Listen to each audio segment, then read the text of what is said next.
লক্ষ্মীপুর সদর উপজেলায় বিএনপির সম্মেলন আজ। এ নিয়ে বিস্তারিত জানাতে যুক্ত হচ্ছেন সহকর্মী সাইফুল ইসলাম স্বপন। যুক্ত হচ্ছি তার সাথে। স্বপন, নেতাকর্মীদের উপস্থিতি কেমন দেখছেন, বিস্তারিত জানাবেন।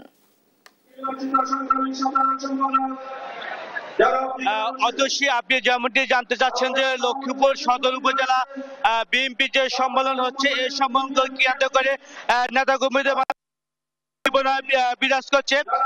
লক্ষ্মীপুর সদর উপজেলা যে বিএনপি সম্মেলন হচ্ছে, লক্ষ্মীপুরের 11টি সংগঠনের মধ্যে নির্দিষ্ট সর্বশেষ সংগঠন ইতিমধ্যে 10টি সম্মেলন সম্পন্ন হয়েছে এবং সম্মেলনকে ঘিরে বিএনপির নেতা কর্মীদের মাঝে কি উৎসাহ উদ্দীপনা বিরাজ করছে, আমরা এই বিষয়ে জানতে যাব জেলা বিএনপির সাধারণ সম্পাদক সভাপতি সাবুল কাছে। তিনি আমাদেরকে জানাবেন যে সম্মেলনকে ঘিরে নেতা কর্মীদের কি অবস্থা।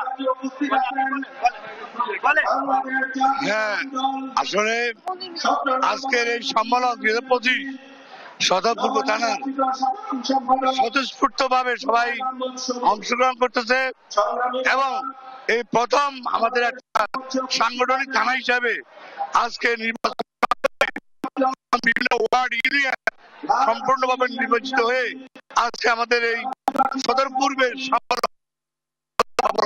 ধন্যবাদ শাহাবুদ্দিন সাবু।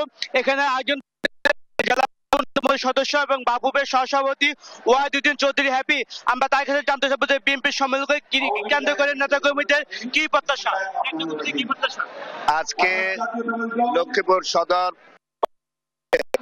দ্বিবার্ষিক কাউন্সিল অনুষ্ঠিত হচ্ছে এবং এই কাউন্সিলে আমাদের নেতা বিএনপির ভারপ্রাপ্ত চেয়ারম্যান জনাব তারেক রহমানের নির্দেশে আমরা গণতান্ত্রিক পদ্ধতিতে কাউন্সিল তৃণমূল পর্যায় থেকে কাউন্সিল করে আসছি এবং আজকে সদর উপজেলা পূর্বের কাউন্সিল অনুষ্ঠিত হবে দ্বিতীয় পর্বে।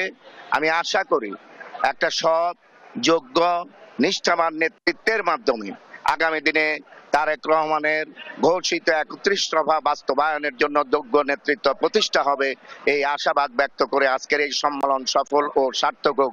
ধন্যবাদ সবাইকে।